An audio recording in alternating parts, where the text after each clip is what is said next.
എല്ലാ ഘട്ടങ്ങളിലും ആ പ്രാർത്ഥന നമ്മൾ പാലിക്കണം. വിശുദ്ധ റമളാനിൽ പ്രാർത്ഥിക്കുന്നവരോട് ഞാൻ പറയട്ടെ, ഉത്തരം കിട്ടുന്ന ഒരുപാട് സന്ദർഭങ്ങൾ റമളാനിലുണ്ട്. ആ സന്ദർഭങ്ങളൊക്കെ നമ്മൾ മുതലാക്കേണ്ടതുണ്ട്. അപ്പൊ ആദ്യത്തെ 10 ദിനങ്ങൾ റഹ്മത്തിന്റെ 10 നമ്മൾ അള്ളാഹുവിനോട് കെഞ്ചിക്കരഞ്ഞ് ചോദിക്കണം അള്ളാന്റെ റഹ്മത്ത്. ഒരു ലോക്കലാലിറ്റി ദുആ പോരാ, മനസ്സറിഞ്ഞ് അള്ളാഹുവിനോട് ദ്വാർക്കേണ്ടതുണ്ട്. പ്രാർത്ഥനയുടെ മാസമാണല്ലോ വരുന്നിരിക്കുന്ന മാസം. ഖൽബറിഞ്ഞ് ദുആ ചെയ്യണം സഹോദരന്മാരെ. ദ്വാർക്കുന്ന ഒരാളെയും ഇഖ്ലാസോടെ ദ്വാരുന്ന ഒരാളെയും ദുആ അല്ലാഹ് തട്ടിയിട്ടില്ല. ഏത് പ്രതിസന്ധിയിൽ അകപ്പെട്ട് എത്ര വിശ്വാസം പഴച്ച ആളാണെങ്കിലും സൃഷ്ടിച്ചവൻ അല്ലാഹുവാണല്ലോ. എന്നെ പടച്ച റബ്ബേ,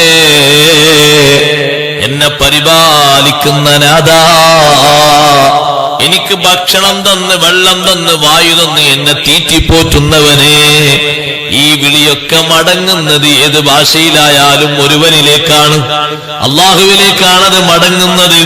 കാരണം അല്ലാഹ് റിസ്ക് കൊടുക്കാത്ത ഒരാളും ഈ ലോകത്തില്ല. അല്ലാഹു തആല വെള്ളം കൊടുക്കാത്ത ഒരാളും ഈ ലോകത്തില്ല. അള്ളാഹുവിന്റെ വെള്ളമല്ലാത്ത സ്വന്തം വെള്ളം ആർക്കും തന്നെ ഇവിടെ ഇല്ല. അപ്പൊ അള്ളാഹുവിന്റെ വിശാലമായ റഹ്മത്ത് അള്ളാഹിനോട് ചോദിക്കുമ്പോ വളരെയധികം മനസ്സ് വെച്ച് ആ റഹ്മത്ത് ചോദിച്ചത് ഏറ്റുവാങ്ങുന്നവരാകണം. അതിനല്ലേ നമ്മൾ പ്രത്യേകം റഹ്മത്തിന് വേണ്ടി കേണപേക്ഷിക്കുന്നത്. എല്ലാ ഘട്ടങ്ങളിലും ആ പ്രാർത്ഥന നമ്മൾ പാലിക്കണം. വിശുദ്ധ റമളാനിൽ പ്രാർത്ഥിക്കുന്നവരോട് ഞാൻ പറയട്ടെ, ഉത്തരം കിട്ടുന്ന ഒരുപാട് സന്ദർഭങ്ങൾ റമളാനിലുണ്ട്. ആ സന്ദർഭങ്ങളൊക്കെ നമ്മൾ മുതലാക്കേണ്ടതുണ്ട്. നോമ്പുകാരൻ നോമ്പ് തുറക്കുന്ന നേരത്ത് ആദ്യം എന്താണോ ചോദിക്കുന്നത്, ആ ചോദ്യത്തിന് ഉത്തരമുണ്ട്. അത്തായം കഴിച്ചിരിക്കുന്നവൻ ചോദിക്കുന്ന ചോദ്യത്തിനും ഉത്തരമുണ്ട്. ഖുർആൻ ഓതി കഴിയുന്നവൻ ചോദിക്കുന്ന ചോദ്യത്തിനും ഉത്തരമുണ്ട്. ഖത്മു തീർത്തിരിക്കുന്നവൻ ചോദിക്കുന്ന ചോദ്യത്തിനും ഇജാബത്തുണ്ട്. ഇങ്ങനെ 100 കൂട്ടം നല്ല അവസരങ്ങൾ വരുന്ന ഒരു സംഗമകാലമാണ് വിശുദ്ധ റമളാനിന്റെ കാലം. നമ്മളത് ലാഘവത്തോടെ കാണരുത്. അതിന്റെ മഹത്വമാ നബി സല്ലല്ലാഹു അലൈഹി വസല്ലം പഠിപ്പിക്കുന്നത് അവ്വലുഹു റഹ്മത്തുൻ.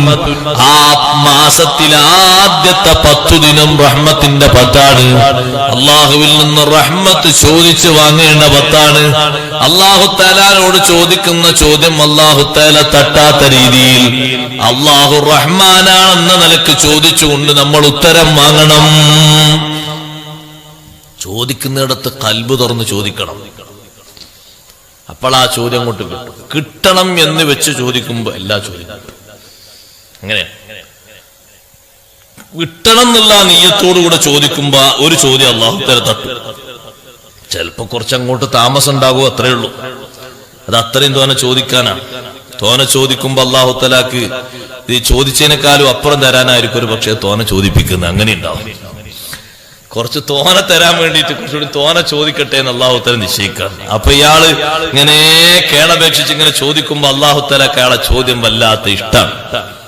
നമ്മളല്ലേ തോനെ ചോദിക്കുമ്പോ അല്ലെങ്കിൽ ആവർത്തിച്ച് ചോദിക്കുമ്പോൾ ചോദിച്ചതിനെ ചോദിക്കുമ്പോ ഒരു വിഷമം നമ്മക്കല്ലേ. ഇന്നല്ലാഹ യുഹിബ്ബുൽ മുലിഹീന ഫിദ്ദുആ.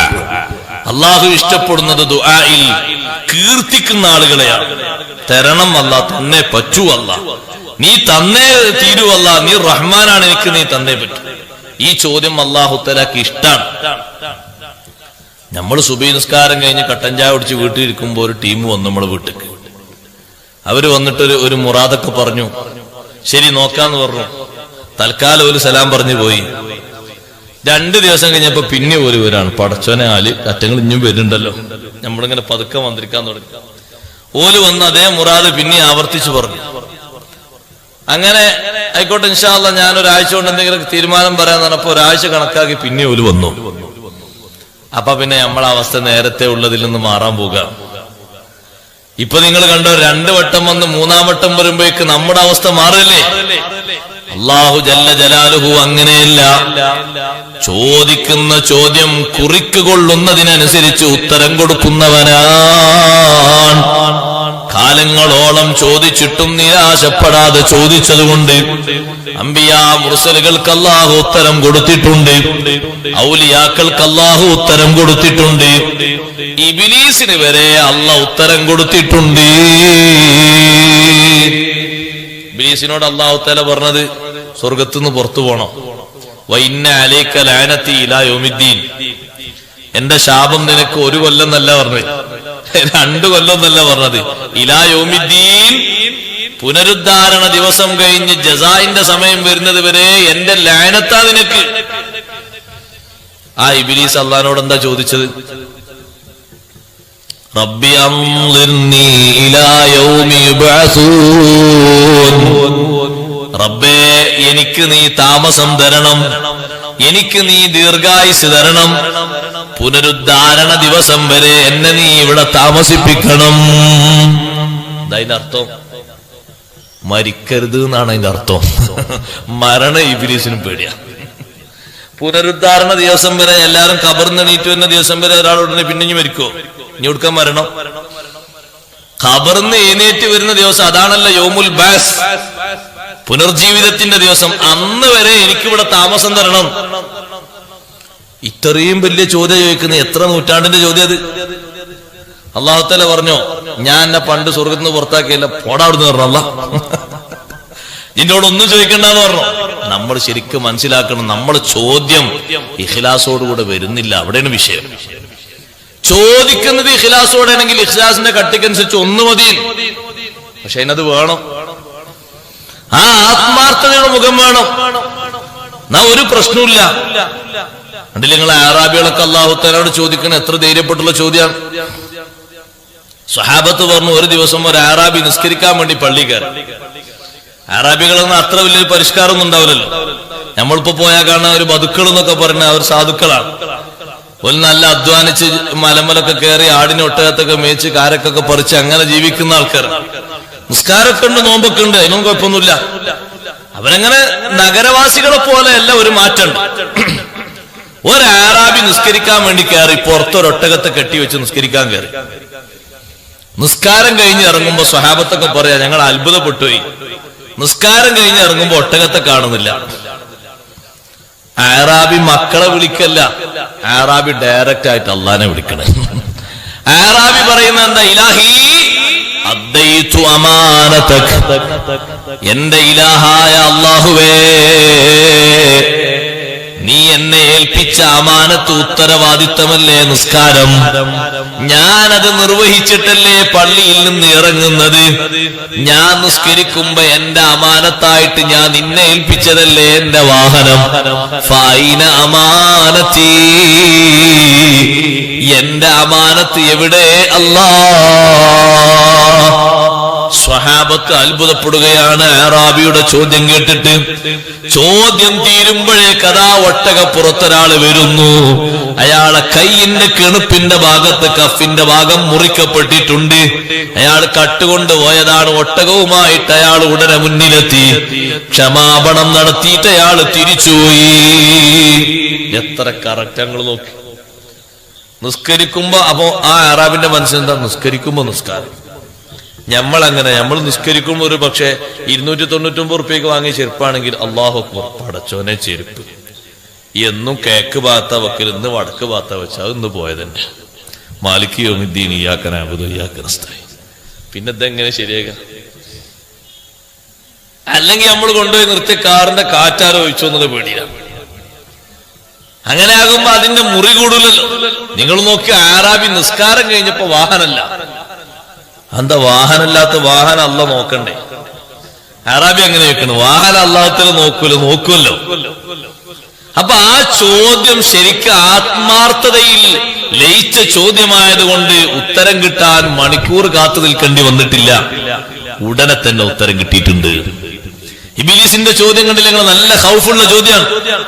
എന്താ ഇബ്ലീസ് ചോദിക്കുന്നത്? മരിക്കരുത് എന്നാ. പക്ഷെ അങ്ങനെ ചോദിക്കുമ്പോ ഒരു മോശമല്ലേ? അതിനെങ്ങനെ ചോദിക്കുന്നു? റബ്ബി അൻളിർനി ഇലാ യൗമി യുബ്അസൂൻ, പുനരുദ്ധാരണ ദിവസം വരെ എന്നെ നീ ഇവിടെ താമസിപ്പിക്കണേ അല്ലാ. റബ്ബി എന്നല്ലേ ഇബ്ലീസ് വിളിക്കുന്നത്. എന്താ റബ്ബി എന്നുള്ള വാക്കിന്റെ അർത്ഥം? അല്ലാഹ് എന്ന വാക്കിനേക്കാളും കൂടുതൽ ഒരർത്ഥം റബ്ബി എന്നതിലുണ്ട്. എന്റെ രക്ഷിതാവ് നീയാണ് എന്നൊരു സമ്മതം അതിലുണ്ട്. എന്നെ തീറ്റിപ്പോറ്റി സംരക്ഷിക്കുന്നവൻ നീയാണ്, എനിക്ക് വേണ്ട എല്ലാം തരുന്നവൻ നീയാണ്. ഇത് സമ്മതിച്ചുകൊണ്ടുള്ള ചോദ്യമാണ് റബ്ബി.